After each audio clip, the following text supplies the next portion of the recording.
जय हिंद दोस्तों। हमने अपनी लास्ट वीडियो के अंदर हमारा जो नॉर्मल फोर्स क्या होता है, कॉन्टैक्ट फोर्स क्या होता है, टेंशन क्या होता है, इनके बारे में हमने स्टडी किया। आज हम जानेंगे फ्रिक्शन फोर्स है होता क्या है, फ्रिक्शन क्या होता है, फ्रिक्शन फोर्स क्या होता है, उसके बारे में हम डिटेल में स्टडी करेंगे। इसके बाद में हम इनसे रिलेटेड न्यूमेरिकल प्रॉब्लम सब वो देखेंगे, चाहे वो अपना अपना पुली स्ट्रिंग से रिलेटेड प्रॉब्लम हो, चाहे अपना ब्लॉक से रिलेटेड प्रॉब्लम हो। तो हम ये देखेंगे कि किस तरह से हमारा जो फ्रिक्शन फोर्स है उसकी डायरेक्शन किस तरह से कैलकुलेट करते हैं। ठीक है, तो वीडियो में लास्ट तक बने रहिएगा। आज की वीडियो में हमें काफ़ी कुछ नया सीखने को मिलने वाला है। तो चलिए शुरू करते हैं।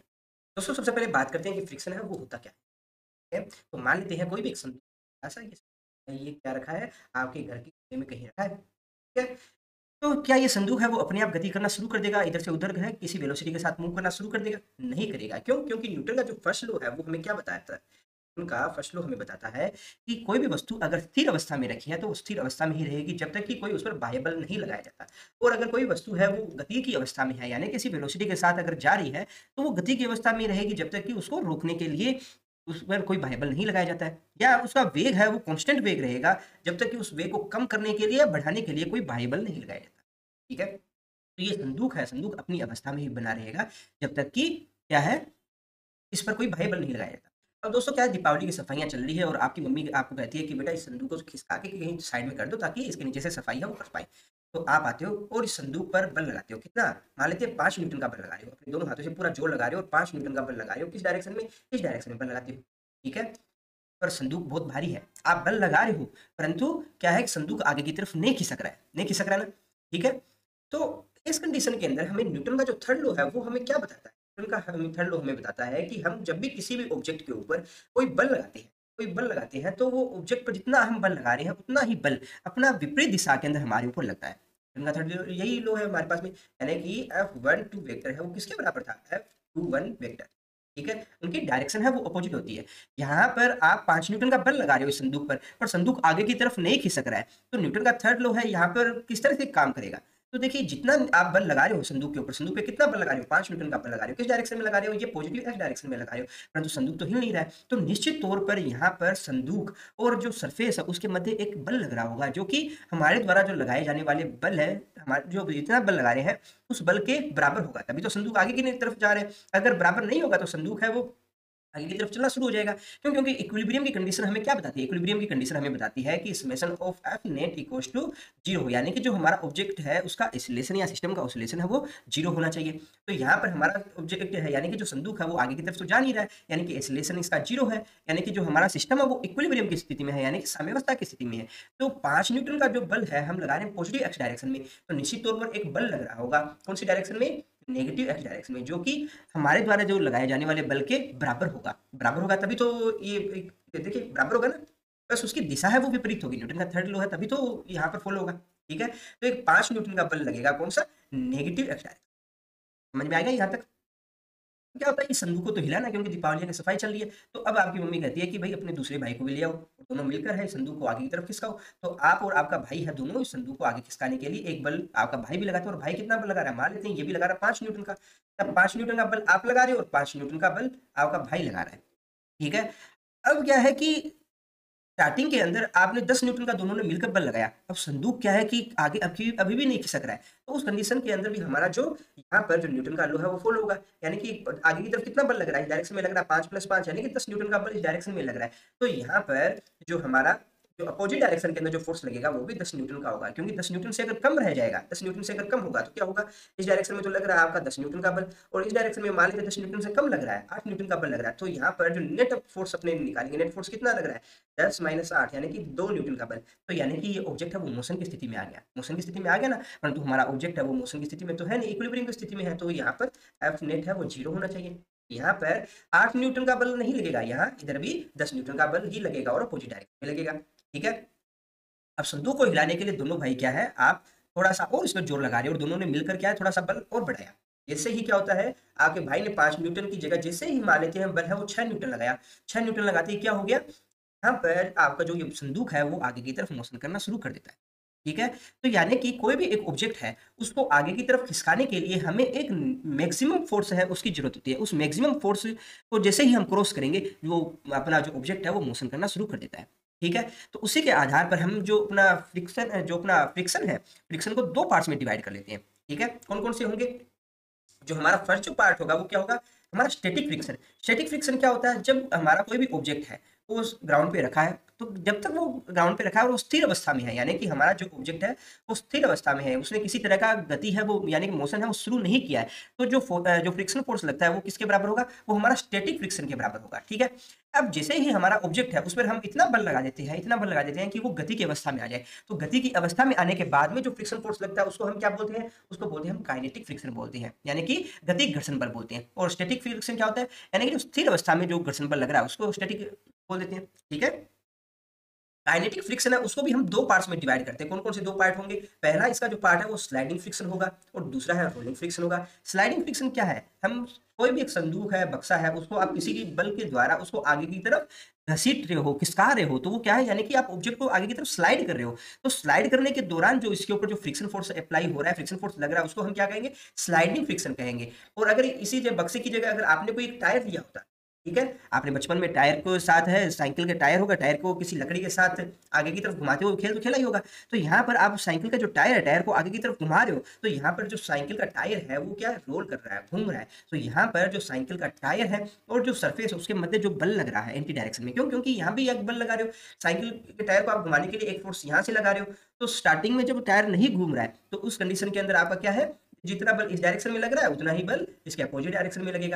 तो यहाँ पर जैसे ही हम एफ फोर्स लगाते हैं तो एक एंटी डायरेक्शन में एक फ्रिक्शन फोर्स है वो भी वर्क करना शुरू कर देगा। ठीक है, एक टाइम ऐसा आएगा जब हमारा जो टायर है वो घूमना शुरू कर देगा, यानी कि हम बल है उसकी वैल्यू इतनी बढ़ा दें कि हमारा टायर है वो घूमना शुरू हो जाएगा। तो टायर घूम रहा है यानी कि रोल कर रहा है, तो यहाँ पर कौन सा फ्रिक्शन आएगा? हम रोलिंग फ्रिक्शन की बात करेंगे। तो फ्रिक्शन है वो दो पार्ट्स में होंगे, अपना स्टैटिक फ्रिक्शन और काइनेटिक फ्रिक्शन। ठीक है, काइनेटिक फ्रिक्शन यानी गतिक घर्षण है वो दो पार्ट्स में आएगा। एक तो स्लाइडिंग फ्रिक्शन, यानी कि आप किसी चीज को आगे की तरफ उसको स्लाइड कर रहे हो, घसीट रहे हो, तो वो तो उस समय जो फ्रिक्शन लग रहा है वो अपना स्लाइडिंग फ्रिक्शन होगा। और जब कोई चीज घूमने लग जाए, जैसे कि कोई बेलन है वो लोटनी गति कर रहा है, आपकी गाड़ी है या कार है वो आगे की तरफ किसी वेलोसिटी के साथ जा रही है, तो गाड़ी के टायरों के बीच में और जो आपकी सड़क के बीच में जो फ्रिक्शन फोर्स लग रहा है वो क्या होगा? होगा रोलिंग फ्रिक्शन की कैटेगरी के अंदर आएगा। ठीक है, यहाँ तक किसी को डाउट हो तो बताइए। इस चैप्टर में हमें पढ़ना क्या क्या है? आज की इस वीडियो में हमें पढ़ना है सबसे पहले फ्रिक्शन की जो दो टाइप्स है, स्टैटिक फ्रिक्शन है वो क्या होता है उसके बारे में हम डिटेल में स्टडी करेंगे। इसके बाद में हम स्टडी करेंगे कि हमारा जो काइनेटिक फ्रिक्शन है वो क्या होता है। ठीक है, उसके बाद में हम देखेंगे कि जो हमारा जो स्लाइडिंग फ्रिक्शन होता है उस कंडीशन के अंदर जो फ्रिक्शन फोर्स है उसकी वैल्यू कितनी आती है, और जो रोलिंग फ्रिक्शन होता है उसमें फ्रिक्शन की वैल्यू कितनी आती है, इसके बारे में हम डिटेल में स्टडी करेंगे। इसके बाद में हम स्टडी करेंगे कि अगर हमारा जो स्टैटिक फ्रिक्शन है उसकी मैक्सिमम वैल्यू कितनी होती है, यानी कि उसका मैक्सिमम वैल्यू क्या है, उसके बारे में हम डिटेल में स्टडी करेंगे। ठीक है, दो तरह के एंगल है जिनके बारे में हमें पता होने चाहिए। जो एंगल ऑफ फ्रिक्शन जिसको हम क्या बोलते हैं? घर्षण कोण, क्या बोलते हैं? घर्षण कोण। और सेकंड जो आपका एंगल ऑफ रिपोज यानी कि अपना गतिक घर्षण, नहीं सॉरी गतिक कोण, इन दोनों के बारे में भी हमें स्टडी करना है। जो अपना मैक्सिमम जो स्टैटिक फ्रिक्शन फोर्स लगता है उसको हम क्या बोलते हैं? सीमांत घर्षण बल भी बोलते हैं, सीमांत घर्षण। ठीक है, तो इनके बारे में हम डिटेल में स्टडी करेंगे। तो वन बाय वन सभी को देख लेते हैं। सबसे पहले हम स्टडी करते हैं कि हमारा जो स्टैटिक फ्रिक्शन है वो क्या होता है। इसके बाद में हम देखेंगे स्टैटिक फ्रिक्शन का जो फॉर्मूला है वो क्या होता है। दूसरा, इसके बाद में हम देखेंगे कि कोई भी एक ऑब्जेक्ट है उसके अंदर अगर वो स्थिर अवस्था में रखा है तो उसमें फ्रिक्शन फोर्स है उसकी डायरेक्शन क्या होगी। ठीक है, अगर कोई भी ऑब्जेक्ट है अगर किसी वेलोसिटी के साथ अगर मूव कर रहा है तो उस वक्त हमारा जो फ्रिक्शन फोर्स है उसकी डायरेक्शन क्या होगी। किसी एक ब्लॉक के ऊपर जैसे हमने ये दो ब्लॉक रख दिए, ठीक है, कभी हम ऊपर वाले ब्लॉक पे कोई एक फोर्स लगाएंगे, कभी नीचे वाले ब्लॉक पर हम एक फोर्स लगाएंगे, तो उन सभी कंडीशनों के अंदर जो हमारी फ्रिक्शन फोर्स है उनकी हम किस तरह से डायरेक्शन है वो कैलकुलेट करेंगे। हम जो अपना ब्लॉक से रिलेटेड जो प्रॉब्लम हमने जो लास्ट वीडियो में देखा है उससे के अंदर जब फ्रिक्शन फोर्स अप्लाई करेंगे तब क्या वैल्यू आएगी उसके बारे में देखेंगे। हम पुल्ली और स्ट्रिंग से रिलेटेड जब प्रॉब्लम देखेंगे, यानी कि जो घिरनी और रस्सी से रिलेटेड प्रॉब्लम देखेंगे, तो वहां पर हमारा जो फ्रिक्शन फोर्स है वो किस तरह से वर्क करेगा उसके बारे में भी हम डिटेल स्टडी करेंगे। इसके अलावा अपने जो रोड से रिलेटेड जो प्रॉब्लम है, जैसे अपना बंकन कोण है, किस तरह से अपना किसी रोड के ऊपर अपने को किसी कॉर्नर के ऊपर मोड़ना हो तो कितना अपने को सेफ कितनी वेलोसिटी के साथ हम मूव करेंगे आसानी से उस कॉर्नर को क्रॉस कर पाए। काफी सारी प्रॉब्लम्स है जिनको हमें वन बाय वन देखना है। सबसे पहले हम देखते हैं अपना जो स्टैटिक फ्रिक्शन है वो क्या होता है। तो दोस्तों सबसे पहले हम देखते हैं हमारा जो स्टैटिक फ्रिक्शन है क्या है, यानी कि अपना जो स्थैतिक घर्षण बल है वो क्या होता है। इसके बाद में हम देखेंगे जब हमारा स्टैटिक फ्रिक्शन है उसकी जो मैक्सिमम वैल्यू है, यानी कि अपना जो सीमांत घर्षण बल है। मान लेते हैं दोस्तों कोई भी एक ब्लॉक है जो कि ग्राउंड पे रखा है, किसी स्थिर अवस्था में रखा है। ठीक है, स्टार्टिंग में भी किसी भी तरह का इसमें मोशन नहीं है। हम क्या है कि इस पर एक बल है एफ लगाते हैं। ठीक है, एफ बल लगाते हैं तो अभी भी हमारे द्वारा जो लगाए जाने वाला बल है, बल के कारण क्या है, जो वस्तु है उसमें किसी भी तरह का मोशन नहीं है, यानी कि जो ऑब्जेक्ट है उसकी वेलोसिटी है वो अभी भी जीरो है। ठीक है, यानी कि हमारा जो ऑब्जेक्ट है उसने गति करना प्रारंभ नहीं किया है। तो इस स्थिति के अंदर जो हमारा जो ऑब्जेक्ट है उस पे जो हम बाहर से जो बल लगा रहे हैं उसके बराबर ही विपरीत दिशा के अंदर एक बल लगेगा, इसे हम क्या कहेंगे, स्थैतिक घर्षण बल कहेंगे। यानी कि स्थिर अवस्था में जब कोई भी ऑब्जेक्ट है जिसने गति करना प्रारंभ नहीं किया है तो उस कंडीशन के अंदर हम हमारा जो ऑब्जेक्ट है उसमें जो घर्षण बल लग रहा है वो किसके बराबर होगा, वो होगा स्थैतिक घर्षण बल के बराबर। ठीक है, तो ये जो स्थैतिक घर्षण बल है वो किसके बराबर होगा, स्थैतिक घर्षण बल है वो किसके बराबर होता है, स्थैतिक घर्षण बल है वो बराबर होता है बाह्य जो जितना भी हम बल लगा रहे हैं उसके बराबर बल उसके बराबर होगा। यानी कि जितना भी हम एक्सटर्नल फोर्स लगाते हैं उसके बराबर हमारा जो स्टैटिक फ्रिक्शन है उसको हम किससे दिखाते हैं, एफ एस से दिखाते हैं। यानी कि जो स्थैतिक घर्षण बल है वो किसके बराबर होगा, जितना भी हम बाह्य बल लगा रहे हैं उसके बराबर है। अगर हम हमारे ऑब्जेक्ट है उसके ऊपर कोई भी बल नहीं लगा रहे हैं, मान लेते हैं हमारा जो ऑब्जेक्ट है उस पर किसी भी तरह का कोई बाह्य बल नहीं लग रहा है, तो उस कंडीशन में क्या कोई स्थैतिक घर्षण बल लगेगा, नहीं लगेगा। क्यों, क्योंकि बाह्य बल है अगर उसकी वैल्यू 0 है तो हमारा स्टैटिक है वो भी 0 आ जाएगा। ठीक है, यानी कि स्थैतिक घर्षण बल तभी कार्य करना प्रारंभ करेगा जब क्या है, हम उस पर कोई बाह्य बल लगाते हैं। और कब करेगा, जब वस्तु ने गति करना प्रारंभ नहीं किया, क्योंकि गति करना अगर प्रारंभ कर देता है तो क्या लगेगा, गति घर्षण बल। ठीक है, तो फर्स्ट कंडीशन है आपको याद रखनी है, जब वस्तु ने गति करना प्रारंभ नहीं किया हो, जब वस्तु ने गति करना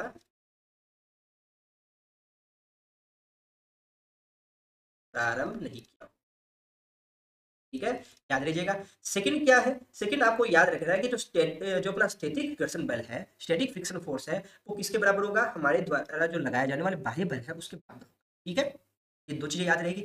अगर बाह्य बल है वो 0 लग रहा है, एफ एक्सटर्नल है वो अगर 0 लग रहा है उसकी वैल्यू अगर 0 आ रही है तो उस कंडीशन के अंदर हमारा जो स्टैटिक फ्रिक्शन है वो भी 0 आएगा। ये थर्ड कंडीशन है, इसको याद रखिएगा। ठीक है, अब आपके मन में ये एक क्वेश्चन आ सकता है कि स्थैतिक जो घर्षण बल है वो निर्भर किस पे करता है, स्थैतिक घर्षण बल है वो किस पे निर्भर करेगा, स्थैतिक घर्षण बल सिर्फ निर्भर करता है जो बाहर लगने वाला जो बल है उसके ऊपर डिपेंड करेगा। ठीक है, और कौन सी इंपॉर्टेंट चीज है वो आपको याद रखनी चाहिए, एक आपको पता होनी चाहिए कि डायरेक्शन कौन सी होती है, स्थैतिक घर्षण बल है उसकी डायरेक्शन कौन सी होगी।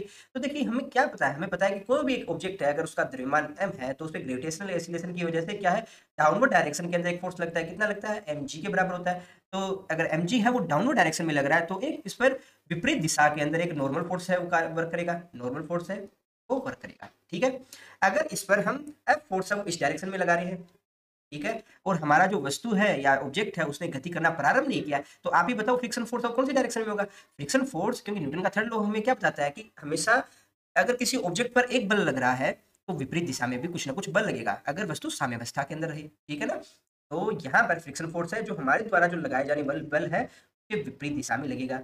ठीक है, अगर हम पॉजिटिव एक्स डायरेक्शन में लगा रहे हैं तो हमारा जो स्थैतिक घर्षण बल है वो कौन सी डायरेक्शन में लगेगा, नेगेटिव एक्स डायरेक्शन में लगेगा। अगर क्या होता है कि हमारा जो ऑब्जेक्ट है उस पर हम फ्रिक्शन फोर्स है सॉरी अपना जो फोर्स है वो इधर वाली साइड में लगा रहे होते तो फ्रिक्शन फोर्स कौन सी डायरेक्शन में लग रहा होता है, फ्रिक्शन फोर्स आपका लग रहा होता है इस डायरेक्शन में। ठीक है, याद रखिएगा फ्रिक्शन फोर्स किस पे डिपेंड करता है, सिर्फ जो हमारा द्वारा जो अप्लाई किए जाने वाले फोर्स पे ही डिपेंड करता है, स्टैटिक फ्रिक्शन फोर्स सिर्फ अप्लाई किए जाने वाले फोर्स पे डिपेंड।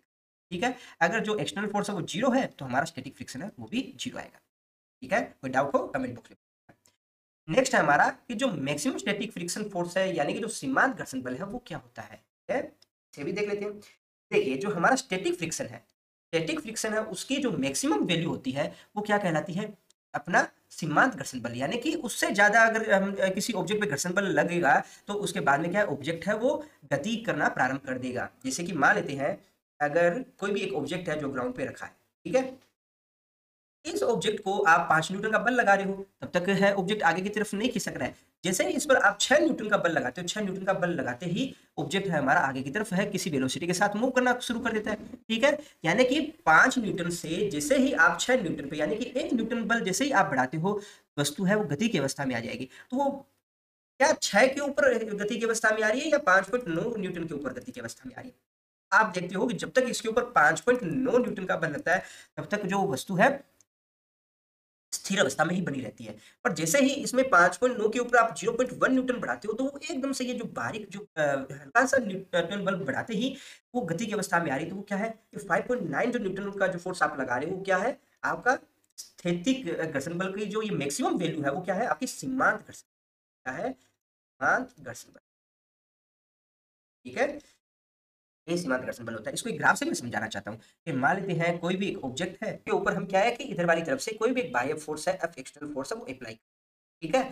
और जैसे जैसे हम एक्सटर्नल फोर्स अप्लाई कर रहे हैं उसी के रिस्पेक्ट में हमारा ये फ्रिक्शन फोर्स है वो आ रहा है। ठीक है, फ्रिक्शन फोर्स है यानी कि वही आ रहा है। स्टार्टिंग में क्या होता है, जब हम 5 न्यूटन तक का बल लगाते हैं, 5 न्यूटन तक का बल लगाते हैं, तो जितना आप क्या करते हो, इस पर बाह्य बल लगाते हो, उतना ही हमारा जो स्टैटिक फ्रिक्शन फोर्स है वो आ जाता है। ठीक है, ये 5 न्यूटन तक का बल लगा रहे हो। जैसे ही आप 5 न्यूटन के बाद में 5.9 न्यूटन तक का बल लगाते हो, ये 5.9 न्यूटन का जैसे बल लगाया आपने, ये 5.9 न्यूटन का बल लगाया, उसके बाद में जैसे ही आप हल्का सा भी इसके अंदर वेग के अंदर बढ़ोतरी करोगे, इसके अंदर हल्की सी भी बढ़ोतरी करोगे, हमारा जो ऑब्जेक्ट है वो मोशन करना शुरू कर देता है। इसके बाद में हमारा जो ऑब्जेक्ट है वो मोशन करना शुरू कर देता है। ठीक है, तो ये वाली यहाँ से लेकर ये वाली जो वैल्यू है, यहाँ से लेकर ये वाले पॉइंट है, यहाँ से लेकर यहाँ तक की जो वैल्यू है वो क्या कहलाती है, आपकी स्थैतिक घर्षण बल की स्थिति के अंदर आएगी। और जो ये मैक्सिमम पॉइंट के ऊपर जो ये वैल्यू है, जो मैक्सिमम पॉइंट के ऊपर जो वैल्यू है वो क्या है, आपका जो सीमांत घर्षण बल है, सीमांत घर्षण। ठीक है, अभी देखिए अपनों ने काइनेटिक फ्रिक्शन फोर्स तो पढ़ा नहीं, इसलिए मैं इस ग्राफ को आगे कवर नहीं कर रहा हूँ, आगे इसको कवर करेंगे। ठीक है, परंतु आपको ये चीज समझ आनी चाहिए कि जो मैक्सिमम पॉइंट, ये जो वैल्यू है, वैल्यू ही सिर्फ सीमांत घर्षण बल है। बाकी ये जितनी भी आपके पास ये वैल्यू आ रही है, ये क्या है, ये आपकी स्टैटिक फ्रिक्शन फोर्स की वैल्यू आ रही है। यानी जो स्थितिक घर्षण बल है वो कहाँ से कहाँ तक हो सकता है, स्थितिक घर्षण बल है उसकी वैल्यू आ सकती है 0 से लेकर अपना 5.9 है वहां तक हो सकती है। स्थितिक घर्षण बल है, वैल्यू कहाँ से कहाँ तक हो सकती है, 5.9 तक। ठीक है, तो आपको हमेशा याद रखना है कि जो स्टैटिक फ्रिक्शन फोर्स है उसकी रेंज कहाँ से कहाँ तक आएगी, जहां से हमारा ऑब्जेक्ट है वो मोशन नाहक करना शुरू करे। जितना भी आप अप्लाइड फोर्स करोगे उसकी रेंज के अंदर ही रहेगा, किसकी वैल्यू, हमारा सीमांत घर्षण बल की। और जो मैक्सिमम जो वैल्यू आ रही है, यानी कि जो 5.9 जो मैक्सिमम वैल्यू है वो आपका क्या है, यानी जो स्टैटिक फ्रिक्शन फोर्स की जो मैक्सिमम वैल्यू है वो क्या है, अपना सीमांत घर्षण। ठीक है, इसमें किसी को कोई डाउट नहीं है तो कमेंट बॉक्स में बताइएगा।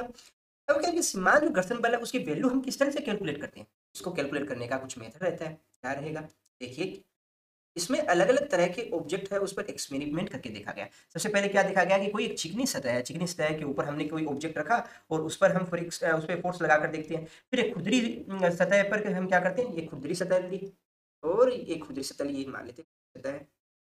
इस खुरदरी सतह के ऊपर हम ये ऑब्जेक्ट रखते हैं, अपना ऑब्जेक्ट रखते हैं और सेम फोर्स है इस कंडीशन के अंदर लगाते हैं। यहाँ पर आपने लगा दिया, जैसे 5 न्यूटन का बल लगा रहे हैं और सेम ही ऑब्जेक्ट के ऊपर 5 न्यूटन का बल लगाते हो आप जब खुरदरी सतह के ऊपर रखे हो। तो हम देखते हैं कि जब चिकनी सतह के ऊपर जो ऑब्जेक्ट हमने रखा है और उस पर 5 न्यूटन का बल लगाते हैं तो वस्तु है उसको आगे की तरफ धकेलना है वो आसान होता है, क्योंकि जब हम खुरदरी सतह के ऊपर जब वस्तु को ऊपर बल लगाते हैं तो उसको आगे की तरफ धकेलना थोड़ा मुश्किल होता है। आप ऐसा प्रैक्टिकल अपनी डेली लाइफ में करके देख सकते हो।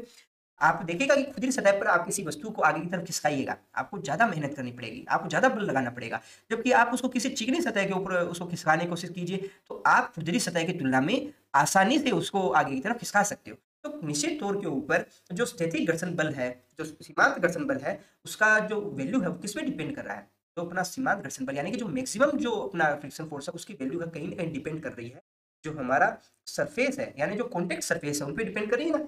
इस तरह के सरफेस के साथ है आप संपर्क में आ रहे हो, अगर वो चिकनी सतह है तो आसानी से कर रहे हो और खुरदरी है तो अलग है। तो सबसे पहले किस पे डिपेंड कर रहा है, ये डिपेंड कर रहा है हमारा जो संपर्क तलों की प्रकृति के ऊपर, संपर्क तलों की सतह बोल दो, संपर्क सतह की प्रकृति पर, या प्रकृति पर ही होगा ना। इसके अलावा किस पे डिपेंड करता है, आप क्या कीजिए कि एक तो आपने एक हल्का संदूक लिया यानी कि जिसका वेट है वो 10 केजी है, उस पर आप 5 न्यूटन का बल लगाइए। दूसरा आप क्या लेते हो, एक भारी संदूक लिया आपने जिसमें 100 केजी का वेट है, उस पे आप 5 न्यूटन का बल लगाइए। आप दोनों में से किसके आसानी से आगे की तरफ किसे धकेल सकते हो, तो आप देखेंगे जो हल्का संदूक होगा उसको आसानी से धकेल पाएंगे, जिसका वेट ज़्यादा होगा उसको थोड़ा मुश्किल से आप आगे की तरफ धकेल पाएंगे। तो निश्चित तौर पर आपके पास में क्या है, जो वस्तु है वस्तु के द्रव्यमान पे डिपेंड कर रही है, तो द्रव्यमान पे डिपेंड कर रही है यानी कि हम जानते हैं कोई भी ऑब्जेक्ट है अगर ग्राउंड पे रखा है तो उस पर क्या है, ग्रेविटेशनल एक्सीलरेशन की वजह से डाउनवर्ड डायरेक्शन के अंदर एक बल लगता है, कितना लगता है, mg लगता है। ठीक है, तो उस mg को काउंटर करने के लिए विपरीत दिशा में एक बल लगेगा जिसको हम क्या बोलते हैं, नॉर्मल फोर्स बोलते हैं। ठीक है, तो यहाँ पर जो अपना फ्रिक्शन फोर्स है वो किस पे डिपेंड कर रहा है, नॉर्मल फोर्स पे डिपेंड कर रहा है। ठीक है, नॉर्मल फोर्स पे डिपेंड। इसके अलावा किसी पे डिपेंड कर, दोस्तों अभी इन दोनों रिलेशन की हेल्प से हम इनका फॉर्मूला है वो किस तरह से ड्राइव करेंगे, तो बड़ा ही आसान है। मान लेते हैं कि हमारा कोई ऑब्जेक्ट है, ठीक है, किसी सरफेस के ऊपर रखा है, हमने इसके ऊपर एक बल लगाया। ठीक है, मान लेते हैं बल हमने लगाया 5 न्यूटन। ठीक है, अब क्या होता है कि जैसे ही हम 5 न्यूटन का बल लगाते हैं फिर धीरे धीरे क्या होता है, हम 5 न्यूटन से अपना जैसे ही 5.9 तक पहुंचेंगे तो हमारा ऑब्जेक्ट है वो मोशन करना शुरू कर देता है। ठीक है, तो जैसे ही हम 5.9 तक इसके ऊपर बल लगाते हैं तब वो हमारा जो ऑब्जेक्ट है वो मोशन करना शुरू कर देता है। तो लास्ट जो स्टैटिक फ्रिक्शन है उसकी वैल्यू अपने पास में क्या आ रही है, ठीक है, 5.9 और 9 न्यूटन के बराबर आ रही है। ठीक है, अभी यही अपने एक्सपेरिमेंट है किसी खुरदरी सतह के ऊपर कर रहे होते, खुरदरी सतह के ऊपर कर रहे होते तो क्या ये 5.9 न्यूटन का जो बल हम लगा रहे हैं या 5.9 न्यूटन का ही बल लगाने पर हम क्या है कि इस ब्लॉक को आगे की तरफ खिसका सकते हैं? नहीं, जो खुरदरी सतह के ऊपर हम क्या है कि 5.9 न्यूटन से हमें कुछ ना कुछ अधिक बल लगाना पड़ेगा। अब क्या है कि हम ना खुरदरी ले रहे हैं ना समुद्र ले रहे हैं, दोनों के बीच की कोई सरफेस ले लेते हैं, तो उस कंडीशन में हो सकता है कि हमें 5.9 और मान लेते हैं खुरदरी सतह के ऊपर जो हमें बल कितना लगा रहा है, मान लेते हैं 7 न्यूटन का बल लगाना पड़ रहा है, तो किसी अलग तरह की सरफेस के लिए हमें कुछ अलग तरह का फोर्स लगाना पड़ रहा हो। ठीक है, तो क्या है कि ये डिपेंड किस पे कर रहा है, सतह के लिए कर रहा है। तो हमने एक कांस्टेंट बनाया कि भाई जो फ्रिक्शन फोर्स है वो नॉर्मल फोर्स है उसके तो समानुपाती है ही, और साथ में क्या है कि कांस्टेंट इसलिए लगाया कि अलग अलग सतह के लिए उसकी कांस्टेंट की वैल्यू है वो अलग अलग होगी। तो उस कांस्टेंट को हमने किससे रिप्रेजेंट करते हैं, उसको हम रिप्रेजेंट करते हैं न्यू से। तो अपना जो स्टैटिक फ्रिक्शन फोर्स है वो किसके बराबर हो जाएगा, अपना न्यू एन के बराबर है। और ये यहाँ पर जो स्टैटिक फ्रिक्शन फोर्स है वो किसकी वैल्यू के बराबर होगा, ये मैक्सिमम वैल्यू के बराबर होगा, क्योंकि अपने सीमांत घर्षण बल की जो मैक्सिमम वैल्यू वही तो कैलकुलेट करें। तो ये अपने पास फॉर्मूला किसके बराबर हो गया, एन के बराबर हो गया। क्या किसी को इसमें कोई डाउट है? डाउट हो तो दोस्तों यहाँ से अपने पास में एक रिजल्ट निकल कर आता है। ठीक है, क्या निकल कर आता है, देखिए एक चीज और यहाँ पर थोड़ा सा इंप्रूव कर लीजिएगा, यहाँ न्यू के साथ एस लगाना है। क्यों? क्योंकि अभी अपनी जो वस्तु स्थिर अवस्था में है, तो यहाँ पर जो अपना कोफिशिएंट अपने ले रहे हैं ये अपना न्यू एस लेते हैं, तो हमें क्या बोलते हैं, स्थैतिक घर्षण गुणांक। जो न्यू एस है उसको आप क्या बोलते हो, स्थैतिक घर्षण गुणांक। याद रह जाएगा, नहीं रहे तो रिवाइज कीजिएगा। ठीक है, न्यू एस है वो किस पे डिपेंड करता है, ये डिपेंड करता है सरफेस पर, इन दो सरफेस का यानी कि जो संपर्क सतह है उस पर डिपेंड करता है, संपर्क सतह यानी कि अलग अलग सतह के लिए अपना जो न्यू एस है उसकी वैल्यू है वो अलग अलग आएगी। ठीक है, कोई डाउट नहीं है। अब न्यू एस इसकी यूनिट क्या होती है, क्या कोई इसका मात्रक होता है? देखिए क्या होता है, जो हमारा फ्रिक्शन फोर्स है वो क्या है, बल है, बल की जो यूनिट है वो भी न्यूटन है। अपना जो यहाँ पर नॉर्मल फोर्स है इसकी भी यूनिट न्यूटन है, दोनों ही फोर्स है। तो आप इसकी दोनों की साइड यूनिट है वो कैंसिल आउट हो जाती है, तो अपना जो फ्रिक्शन फोर्स है वो उसकी क्या यूनिट आएगी, इसकी कोई यूनिट नहीं है, ये विमाहीन राशि है। क्या है अपना जो स्टैटिक फ्रिक्शन यानी स्थैतिक घर्षण गुणांक है ये मात्रकहीन भी है, इसका कोई मात्रक नहीं है। जब मात्रक ही नहीं है तो हम क्या कहेंगे, इसकी कोई विमा भी नहीं है, डायमेंशन भी नहीं है। ठीक है, याद रहेगा। थर्ड अपना क्या रहता है, आपसे पूछा, आपके दिमाग में ये आ सकता है कि जो अपना सीमांत घर्षण बल है उसकी डायरेक्शन कौन सी होती है, तो डायरेक्शन है वो हमेशा जो हम अप्लाई फोर्स कर रहे हैं, अप्लाई फोर्स अगर इस डायरेक्शन में हो रहा है, अगर एफ इस डायरेक्शन में लग रहा है तो आपका सीमांत घर्षण बल है वो इधर वाली डायरेक्शन में लगेगा, एफ एस मैक्सिमम है वो इधर वाली तरफ लगेगा। अगर आपने जो लगाया जो बल लगा रहे हो वो इधर वाली तरफ लगा रहे हो, एफ इस वाली साइड लगा रहे हो, तो आपका सीमांत घर्षण बल है वो इधर वाली तरफ लगेगा, हमेशा जो अप्लाइड फोर्स है उसकी विपरीत दिशा में लगेगा। ठीक है, तो बात करते हैं हमारा जो काइनेटिक फ्रिक्शन है वो क्या होता है। कि तो पहले तो इसको रिप्रेजेंट किससे करते हैं, इसको रिप्रेजेंट करते हैं एफ के से। अभी हम नॉन स्टैटिक जो फ्रिक्शन पढ़ा था उसको हम रिप्रेजेंट कर रहे थे एस से, वो स्थिर अवस्था में था। अब गति की अवस्था में इसको काइनेटिक की वजह से एफ के से डिनोट। तो अब क्या है कि हमारा जैसे ये ऑब्जेक्ट है, हमारा ऑब्जेक्ट है ग्राउंड के ऊपर रखा है और हम इस पर कोई भी बाह्य बल जो लगा रहे हैं उस बल की इतनी वैल्यू हो चुकी है कि जो हमारा सीमांत घर्षण बल है उससे उसकी वैल्यू ज़्यादा हो जाती है। जैसे ही ज़्यादा होगी तो हमारा जो ऑब्जेक्ट है वो गति की अवस्था में आ जाता है, और जब गति की अवस्था में आ जाता है तो क्या है कि हमारा जो ऑब्जेक्ट है उसमें जो बल लग रहा है वो क्या कहलाएगा, हमारा काइनेटिक फ्रिक्शन कहलाएगा।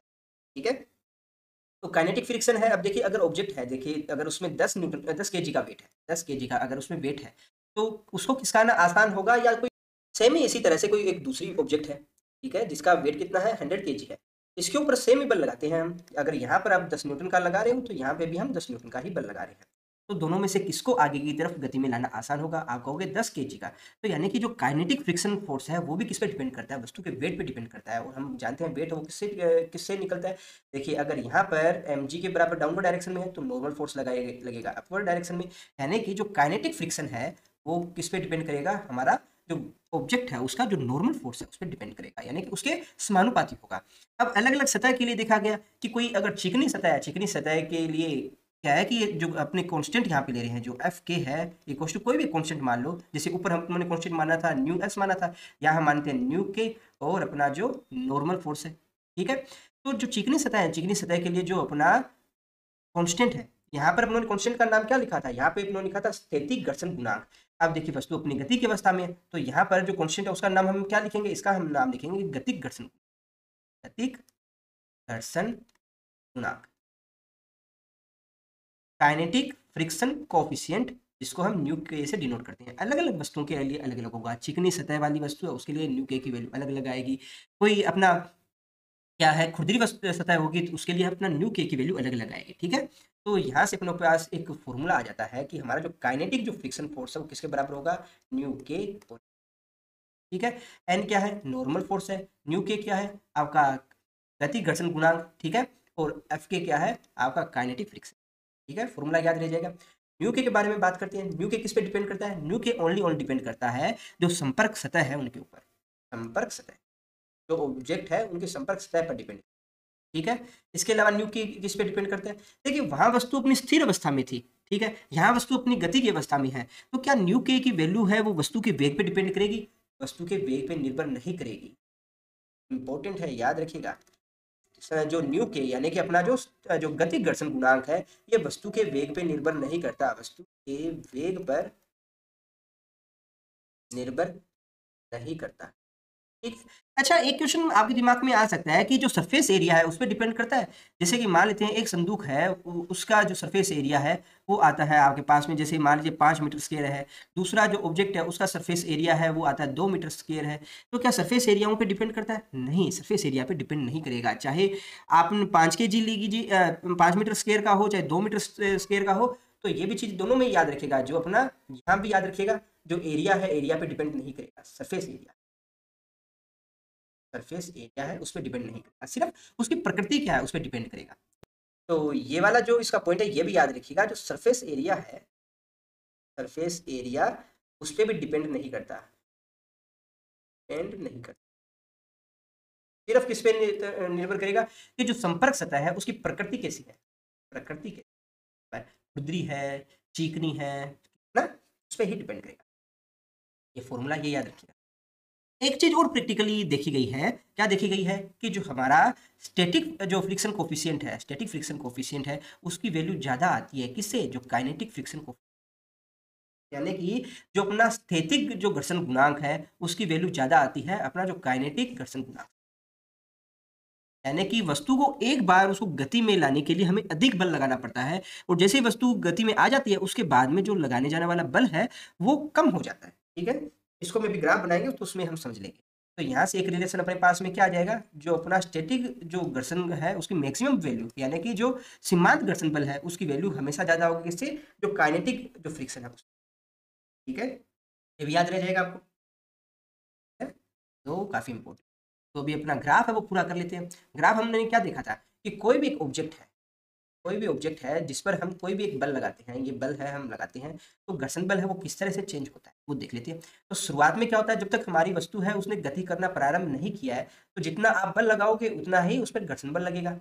ठीक है, तो यहाँ तक जो है घर्षण बल लगेगा, परंतु एक मैक्सिमम वैल्यू ऐसी आएगी हमारे द्वारा जो लगाए जाने वाले बल की, कि उसके बाद में हमारा जो ऑब्जेक्ट है वो मोशन करना प्रारंभ कर देता है। और हमने अभी देखा है कि जो स्टैटिक जो अपना फ्रिक्शन कोफिशिएंट है उसकी वैल्यू ज्यादा है अपनी काइनेटिक फ्रिक्शन कोफिशिएंट से, तो यानी कि इसकी वैल्यू की जो एफ एस मैक्सिमम है उसकी वैल्यू ज़्यादा है इससे काइनेटिक। ठीक है, तो ये अपना जो मैक्सिमम वैल्यू है, ये वाली मैक्सिमम वैल्यू है, ये कौन सी है, ये है static friction F S maximum. और ये जो बाकी की ये जो वैल्यू आ रही है वो किसकी है, ये आपका स्टैटिक फ्रिक्शन है इस रेंज के अंदर, यानी कि 0 से लेके इस रेंज तक जितनी भी है वो आपकी स्टैटिक फ्रिक्शन है, स्थैतिक घर्षण है, घर्षण। ठीक है, अब इसके बाद में क्या होगा, हमारा जैसे ऑब्जेक्ट है वो मोशन की अंदर आएगा, तो इसके बाद में यहाँ से एक वैल्यू कांस्टेंट आएगी के बराबर आएगी, ये किसको रिप्रेजेंट करेगा, ये काइनेटिक फ्रिक्शन को रिप्रेजेंट करेगा। ठीक है, तो यहाँ से अपने पास में एक रिजल्ट आया, रिजल्ट क्या आया कि देखिए हमारा जो स्थैतिक घर्षण है उसकी वैल्यू कहाँ से कहाँ तक हो सकती है, उसकी वैल्यू हमारे पास में हो सकती है 0 से लेकर जो हमारा मैक्सिमम जो स्थैतिक घर्षण बल है उसके बराबर हो सकता है। ठीक है, हमारा जो काइनेटिक जो फ्रिक्शन है वो क्या है, हमेशा कम रहेगा हमारा जो स्टैटिक फ्रिक्शन है। ठीक है, तो ये दोनों रिजल्ट है आपको याद रखना, बहुत ही इंपॉर्टेंट है। दोस्तों अपना जो काइनेटिक फ्रिक्शन है उसको हमने देखा है कि ये दो पार्ट्स में इसको हमने डिवाइड किया था। एक तो अपना स्लाइडिंग फ्रिक्शन है और एक अपना रोलिंग फ्रिक्शन है। ठीक है, स्लाइडिंग फ्रिक्शन क्या है कि हमने कोई भी ऑब्जेक्ट है जिसको हमने रखा है किसी भी सरफेस के ऊपर, और हम जब उस पर कोई भी फोर्स लगाते हैं तो फोर्स लगाने के बाद में क्या है वो स्लाइड करना शुरू कर देता है, यानी कि आगे की तरफ घसीट कर आगे की तरफ जाना शुरू कर देता है। ठीक है, इसी प्रकार से हमने क्या देखा कि जो हमारा कोई भी ऑब्जेक्ट है उस पर अब जब हम अगर कोई भी फोर्स लगाए, फोर्स लगाने के बाद में अगर वो रोटेशन करना शुरू कर दे तो उसको तब उस कंडीशन के अंदर जो लगने वाला जो फोर्स है उसको हम क्या बोलेंगे, रोलिंग फ्रिक्शन कहेंगे। यहाँ पर भी हम एफ फोर्स लगा रहे हैं उसको, ठीक है, और यहाँ पर भी हम एफ फोर्स लगा रहे हैं। तो दोनों कंडीशन के अंदर जो हमारा फ्रिक्शन फोर्स है यानी कि जो काइनेटिक फ्रिक्शन है उसकी डायरेक्शन कौन सी होगी, डायरेक्शन है हमेशा अप्लाइड फोर्स के अपोजिट डायरेक्शन रहेगी, इसमें इधर वाली तरफ रहेगी और इसमें भी इधर वाली तरफ ही रहेगी काइनेटिक जो फ्रिक्शन है। तो डायरेक्शन में कभी कंफ्यूज नहीं होना आपको। ठीक है, स्लाइडिंग में क्या है वस्तु स्लाइड करेगी और रोलिंग में क्या है वस्तु रोल करेगी। दोस्तों भी ऊपर जो हमने केस पढ़े हैं वो सारे सारे क्या है जिसमें हम स्लाइड तो कर रहे हैं, तो स्लाइडिंग फ्रिक्शन के बारे में हम अभी स्टडी कर चुके हैं। तो उसमें जो स्लाइडिंग फ्रिक्शन है एफ के है उसकी वैल्यू किसके बराबर होती है, उसकी वैल्यू बराबर होती है अपना जो न्यू के और जो यहाँ से जो नॉर्मल फोर्स है जो लग रहा है उसके बराबर। ठीक है, तो ये अपना फॉर्मूला आता है। ठीक है, इसी प्रकार से हमारा जो ऑब्जेक्ट है अगर उसका मास m है तो ये mg है वो डाउनवर्ड डायरेक्शन में लगेगा और नॉर्मल फोर्स है वो कौन सी डायरेक्शन में लगेगा, वो अपवर्ड डायरेक्शन में लगेगा। यानी कि जब ऑब्जेक्ट है वो रोलिंग कर रहा है तो उस वक्त भी रोलिंग के लिए मैं रोटेशन से डिनोट कर देता हूं, तो एफ आर से मैं इसको डिनोट कर रहा हूं। तो एफ आर है वो समानुपाती किसके होगा, हमारा जो नॉर्मल फोर्स है उसके बराबर होगा। ठीक है, अब यहाँ पर जो अपना फ्रिक्शन कोफिशिएंट लगेगा उसको मैं मान लेता हूँ न्यू आर से डिनोट कर देते हैं। क्यों, क्योंकि यहाँ रोलिंग मोशन लग रहा है, तो यानी कि जो एफ आर है वो दो चीजों पे तो डिपेंड कर रहा है, एक तो अपना जो नॉर्मल फोर्स है उस पर डिपेंड कर रहा है और जो किस तरह के सरफेस पर आप उसको रोटेशन करवा रहे हो, यानी कि स्मूथ सरफेस पे करवा रहे हो, आप उसको खुरदरे सरफेस पे रोटेशन करवा रहे हो, तो इन दो चीजों पे तो डिपेंड कर ही रहा है, अपना फ्रिक्शन कोफिशिएंट पे और अपना नॉर्मल फोर्स पे। क्या किसी और चीज पे डिपेंड करेगा, अभी देखो चेक कर लेते हैं। मान लेते हैं आपने एक तो एक कोई भी एक ऑब्जेक्ट लिया जिसकी त्रिज्या कितनी है 1 मीटर है। ठीक है, और एक आपने दूसरा चक्कर लिया जिसकी त्रिज्या कितनी है 10 मीटर है। ठीक है, अब आप दोनों को आगे की तरफ स्लाइड करवाने की कोशिश कर रहे हो, तो हम क्या देखते हैं, हम देखते हैं प्रैक्टिकल के थ्रू कि जिसकी त्रिज्या ज़्यादा होती है, जिसकी त्रिज्या ज़्यादा होती है उस पर जो उसको लुढ़काने के लिए जो फ्रिक्शन फोर्स लगता है उसकी वैल्यू कम होती है, यानी कि जो एफ आर है उसकी वैल्यू कम होती है। तो हम यहाँ से क्या रिजल्ट पे निकलते हैं, ये प्रैक्टिकल करके देख रहे हैं कि जो एफ आर है, एफ आर की वैल्यू है वो किसके समानुपाती होती है 1/r के, यानी कि जो ऑब्जेक्ट है उसकी रेडियस के 1/r के समानुपाती होती है। तो यहाँ से अपने पास में ओवरऑल है फॉर्मूला क्या बन जाता है कि जो रोटेशन फ्रिक्शन फोर्स है वो किसके बराबर होता है, वो बराबर होता है अपना new R N by R है। यहाँ पर आर क्या है, आर उसकी त्रिज्या है। ठीक है, एन क्या है, नॉर्मल फोर्स है, याद रह जाएगा। ठीक है, और न्यू आर क्या है, न्यू आर वही अपना रोटेशनल कोफिशिएंट है। ठीक है, ये किस पे डिपेंड करेगा, ये संपर्क सतह की जो प्रकृति है उस पर डिपेंड करेगा। ठीक है, एक यहाँ पर एक एक्स्ट्रा चीज ऐड हो जाएगी। देखिए अपनों ने अभी तक क्या पढ़ा था, न्यू के पढ़ा था और न्यू एस पढ़ा था, दोनों ही क्या है मात्रकहीन और विमाहीन राशि थी, क्योंकि कोई मात्रक नहीं थी, मात्रकहीन और विमाहीन। परंतु जो अपना रोटेशनल जो फ्रिक्शन कोफिशिएंट है वो क्या मात्रहीन राशि है। तो देखिए हमने पहले वहां देखा था कि अपना जो नॉर्मल है, नॉर्मल नॉर्मल से जो फ्रिक्शन फ्रिक्शन आपस में कैंसिल आउट हो रहा था। ठीक है, तो इस वजह से वो विमाहीन राशि हो जाती है।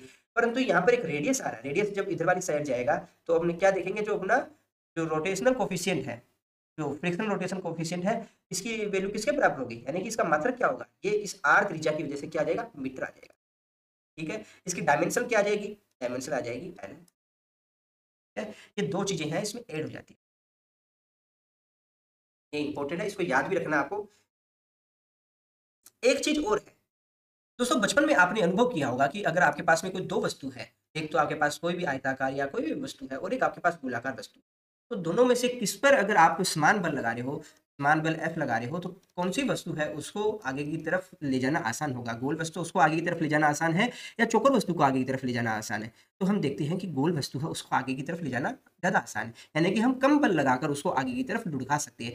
तो जब आगे की तरफ लुढ़काने के लिए हमें कम बल लगाना पड़ेगा तो वहाँ पर ऑटोमेटिकली फ्रिक्शन फोर्स भी कम लगेगा। तो हम क्या देखेंगे कि रोटेशन के अंदर जो फ्रिक्शन फोर्स लग रहा है उसकी वैल्यू हमेशा कम रहती है, किसमें, उसको स्लाइड करने की तुलना में, यानी कि जो उसको स्लाइड कर रहे हैं, स्लाइड कर रहे हैं तो कौन सा लग रहा है, जो एफ के से वैल्यू कम आएगी। ठीक है, तो ये कुछ मोटा मोटी अपनों ने जो फ्रिक्शन फोर्स है उसके बारे में हमने देख लिया। दो एंगल है जिनके बारे में भी हमें जानकारी होनी चाहिए, उनके बारे में भी देख लेते हैं। ये दो एंगल कौन-कौन सी हैं? पहला तो आपके पास में है एंगल ऑफ फ्रिक्शन क्या होता है, दूसरा क्या है एंगल ऑफ रिपोज क्या होता है। यानी कि आपका घर्षण कोण है वो क्या होता है और आपका विराम कोण क्या होता है, इसके बारे में हम डिटेल में स्टडी करें। तो दोस्तों घर्षण कोण और विराम कोण को हम एक उदाहरण से समझने का प्रयास करते हैं। मान लेते हैं कि कोई भी एक ऑब्जेक्ट है जो किसी समतल में रखा है, ठीक है?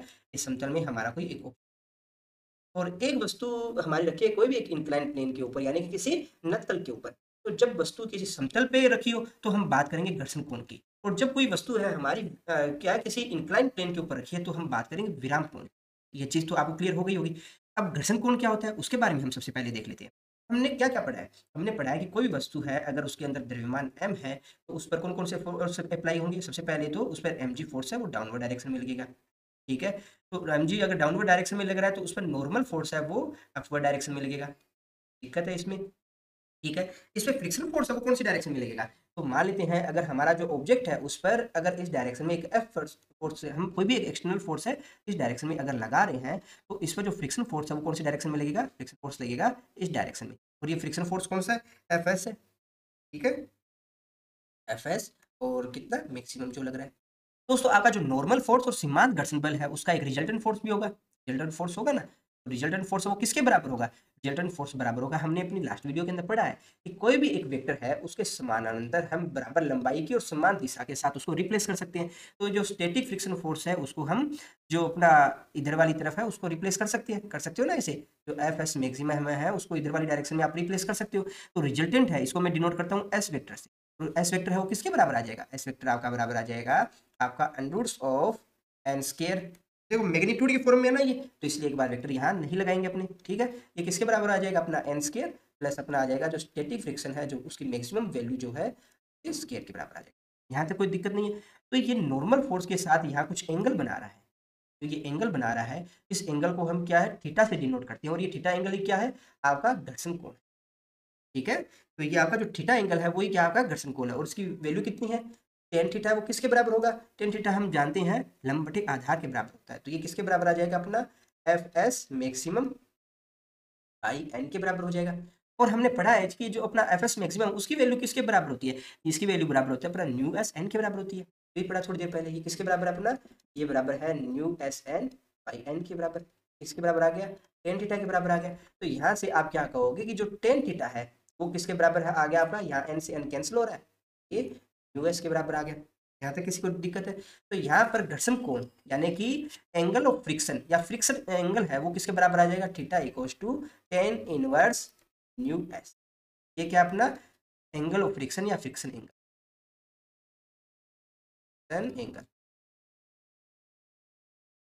ठीक है, इसमें किसी को कोई डाउट नहीं होना। अब बात करते हैं अपना एंगल ऑफ रिपोज या विराम कोण क्या होता है। जैसा कि नाम से ही आपको पता चल रहा है कि विराम कोण यानी कि आपने बचपन में एक प्रैक्टिस किया करके देखा होगा कि एक बड़ी सी फट्टी थी उस पर आपने गेंद को रखा, ठीक है, और आप क्या करते हो अपने हाथ से इस फट्टी को ऊपर की तरफ लेके जाते हो। तो एक एंगल यहाँ पर ऐसा आ जाता है, एक एंगल यहाँ पर एक ऐसा एंगल बन जाता है। उसके बाद में जैसे ही आप उसको हल्का सा भी ऊपर की तरफ इसको लेके जाओगे ये गेंद है नीचे की तरफ स्लाइड कर देगी, यानी कि इस तरफ रोटेशन करते हुए नीचे की तरफ स्लाइड कर रही है। ठीक है, या आपने गेंद की जगह कोई भी आपने बुक्स रखा है कुछ भी रखा है तो वो नीचे की तरफ स्लाइड करना शुरू कर देता है। तो इस एंगल जो मैक्सिमम एंगल वो ऐसा मैक्सिमम एंगल जिसके बाद में क्या है कि हमारा जो ऑब्जेक्ट है वो नीचे की तरफ स्लाइड करना शुरू कर दे तो उस एंगल को हम क्या कहेंगे? एंगल ऑफ रिपोज कहेंगे, यानी कि विराम कोण कहेंगे। ठीक है, इस एंगल को हम किससे डिनोट करते हैं? इसको हम अल्फा से डिनोट करते हैं। ठीक है, तो मान लेते हैं कि हम कोई भी एक ऑब्जेक्ट है जो किसी इंक्लाइन प्लेन के ऊपर रखा है और इसका जो एंगल ऑफ रिपोज यानी कि जो विराम कोण है वो कितना है? अपना अल्फा है। ठीक है, यहाँ तक किसी को डाउट है तो बताइएगा। अब मान लेते हैं हमारा जो ऑब्जेक्ट है उसका मास m है तो ग्रेविटेशनल एक्सीलरेशन की वजह से डाउनवर्ड डायरेक्शन में एक mg फोर्स लगेगा। ठीक है, अब इस पे एक नॉर्मल फोर्स लगेगा। नॉर्मल फोर्स की डायरेक्शन हमेशा कौन सी होती है? नॉर्मल फोर्स की डायरेक्शन हमेशा जो सरफेस के परपेंडिकुलर डायरेक्शन में होती है, तो ये इसकी डायरेक्शन हमेशा कौन सी होगी? इस डायरेक्शन में होगी। नॉर्मल फोर्स आपका इस डायरेक्शन में हो गया। हमने देखा है कि यहाँ पर अगर ये एंगल अल्फा है तो यहाँ पर ये एंगल भी अल्फा बनेगा। ठीक है, ये एंगल अल्फा बनेगा तो यहाँ पर mg के दो कंपोनेंट अपने पास में मिलकर आते हैं। एक तो इस डायरेक्शन में आता है mg साइन अल्फा और एक इस डायरेक्शन में जो कंपोनेंट मिलकर आएगा वो क्या बनेगा? अपना mg cos अल्फा। यहाँ तक किसी को कोई डाउट है? हमने ये देखा है, देखिए ये अपना जो निकाय है सिस्टम है वो साम्यावस्था में है, साम्यावस्था में है। तो यहाँ पर जो नॉर्मल फोर्स है वो किसके बराबर हो जाएगा? ये बराबर हो जाएगा mg cos अल्फा। परंतु क्या है, अभी हमारा जो सिस्टम है सिस्टम क्या है, देखिए ये एंगल हमने कब लिया है, एंगल हमने तब लिया है जब ये ऑब्जेक्ट है हमारा स्लाइड करना शुरू नहीं करता, यानी कि मैक्सिमम वो एंगल जिसके बाद हल्का सा भी इसको और एंगल को बढ़ा देंगे तो ये हमारा जो ऑब्जेक्ट है वो स्लाइड करना शुरू कर देगा। तो यानी कि अल्फा एंगल तक है हमारा जो ऑब्जेक्ट है वो स्लाइड करना शुरू नहीं करेगा। तो यानी कि अगर इस डायरेक्शन में अगर हमारा जो निकाय साम्यावस्था में है तो वो इस डायरेक्शन में भी निकाय साम्यावस्था में रहेगा। तो अब कोई भी एक ऑब्जेक्ट है उस पर अगर इधर वाली तरफ कोई बल लग रहा है तो क्या ऐसा हो सकता है कि वस्तु है वो मोशन भी नहीं कर रहा है और वस्तु पर बल भी लग रहा है? क्यों? क्योंकि अगर सिर्फ एफ बल लग रहा होता तो हमारा जो इसमें जो इक्विलिब्रियम कंडीशन तो बनती नहीं, इक्विलिब्रियम कंडीशन में हमें एफ नेट है वो जीरो चाहिए। तो निश्चित तौर पर इस सिस्टम को इक्विलिब्रियम में बनाए रखने के लिए एक फोर्स है वो इस डायरेक्शन में भी लगेगा, डायरेक्शन में लगेगा ना। तो उस फोर्स को क्या कहेंगे, वो फोर्स लग रहा है फ्रिक्शन फोर्स यहाँ लग रहा है, ठीक है। और ये क्या है, हमारा स्टैटिक फ्रिक्शन है। क्यों? क्योंकि गति में तो आया नहीं हमारा। तो इस कंडीशन में जो हमारा जो जो स्टैटिक फोर्स लग रहा है और उसकी वैल्यू कितनी है, मैक्सिमम वैल्यू है, ठीक है। मोशन में है नहीं तो यहाँ पर हम फिर से इक्वेशन लिखेंगे, क्या आ जाएगा अपने पास, एम जी साइन एल्फा, ये किसके बराबर आ जाएगा, अपना एफ एस। इसमें किसी को डाउट हो तो बताइएगा। दोस्तों यहाँ पर जो आपकी फर्स्ट जो इक्वेशन है, क्या आप उसको यहाँ फिर से लिख देते हैं, ये वाली जो इक्वेशन है उसको हम यहाँ फिर से है। यहाँ पर जो स्टैटिक जो फ्रिक्शन फोर्स लग रहा है उसकी मैक्सिमम वैल्यू किसके बराबर होगी, तो हम जानते हैं जो स्टैटिक फ्रिक्शन फोर्स है उसकी जो मैक्सिमम वैल्यू है वो किसके बराबर होती है, हमारा जो नॉर्मल फोर्स, ठीक है, और जो हमारा जो स्टैटिक फ्रिक्शन कोफिशिएंट है उन दोनों के मल्टीप्लाई के बराबर होती है, ये चीज रहती है ना, ठीक है। यहाँ भी कोई डाउट नहीं होगा। अब हम क्या करते हैं, जो इक्वेशन फर्स्ट और जो सेकंड है, ठीक है, उसको एक दूसरे से डिवाइड कर देते हैं। एक दूसरे से डिवाइड करेंगे तो आपके पास में क्या आ जाएगा, 1/2, तो ये आ जाएगा 10 एल्फा, ये किसके बराबर आ जाएगा, अपना जो स्टैटिक फ्रिक्शन है उसकी मैक्सिमम वैल्यू है, यानी कि सीमांत घर्षण बल है उसके बराबर बटे एन के बराबर आ जाएगी। और सीमांत घर्षण बल की वैल्यू रखिएगा, ये अपनों ने ऊपर से देख के लिखी, एफ जो अपना new s N by n आ जाएगा, तो ये अपना न्यू एस के बराबर आ जाएगा। तो यहाँ से जो 10 एल्फा या एल्फा की जो वैल्यू आ गई वो किसके बराबर आ गई, 10 इनवर्स न्यू एस आ गई, ठीक है। या फिर आप इसको ऐसे भी लिख सकते हो, कोई दिक्कत नहीं, alpha equals to mu s. अब आपने एक चीज नोटिस की, यहाँ पर अपनों ने थोड़ी देर पहले ये वाली जो वैल्यू निकाली थी टेन थीटा वो भी न्यू एस के बराबर आ रही है, और जो अपना 10 एल्फा है वो भी न्यू एस के बराबर आ रही है। और ये न्यू एस क्या है, ये अपना जो अपना स्थिर अवस्था में जो लगने वाला स्थैतिक घर्षण गुणांक है वही तो है, ठीक है। तो दोस्तों यहाँ पर हम क्या रिजल्ट पे निकलते हैं कि हमारा जो घर्षण कोण थीटा ये किसके बराबर है, हमारा विराम कोण एल्फा के बराबर आ रहा है। क्यों? क्योंकि अपना टेन थीटा की tan theta equal to 10 alpha equal to किसके बराबर है, न्यू एस के बराबर है। तो अपना जो विराम कोण और घर्षण कोण वो एक दूसरे के बराबर है, याद रह जाएगा।